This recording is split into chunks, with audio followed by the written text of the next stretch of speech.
All right, what's good everyone? Sticks here. Today we're taking an early look at Godbreakers, a chaotic action roguelike where you can literally steal enemies' powers mid-fight. This is part of my Worth a Try series, where we check out new and upcoming games to see if they actually live up to the potential or they just end up fading away. Before we get into the gameplay, let's set the stage. Godbreakers is a fast-paced action roguelike where you and up to 3 friends team up to take down wild bosses across shifting biomes. The big hook, you can steal enemy abilities mid-fight and use them against them. It's developed by To The Sky and published by Thunderful, and it's dropping October 23rd, 2025.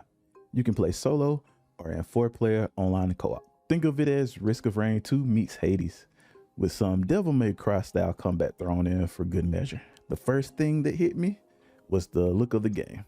The visuals popped right away. Then I got into my first fight and yeah, pretty chaotic, but still pretty fun. The power stealing mechanic is what sold me early. It's easy to pull off when you've got the breathing room, but the second things get hectic.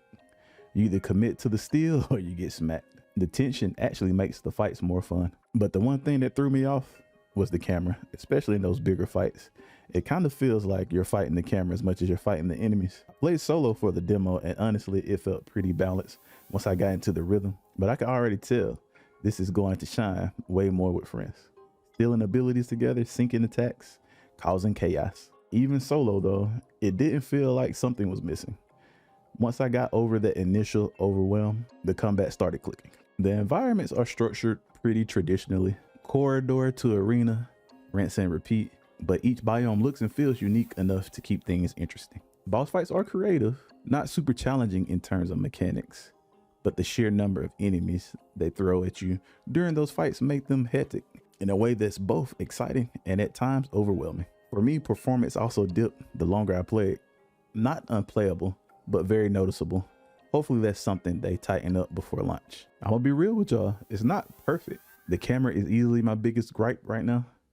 And while I like what's here, I wish the demo showed off more wild ability modifiers as well. The first time I played it, it really felt overwhelming in a bad way, but once I adapted to the game mechanics and got used to playing, it became overwhelming in the best way. That's a good sign. Godbreakers definitely has something here. The power stealing mechanic is a standout. The foundation is solid, and if they tighten up that camera and smooth the edges, this could be a sleeper hit in the roguelike space. I'm not fully sold on it yet, but I am curious about it. And honestly, that's exactly the kind of game this series was made for. Well, that's my early look at Godbreakers. But what about you? Is this something that looks worth a try to you? Make sure you download the demo during the Steam Next Fest and see for yourself. If you enjoyed this, make sure you subscribe and check out the full Worth a Try playlist. We've got plenty more games on deck. I'll catch y'all in the next one.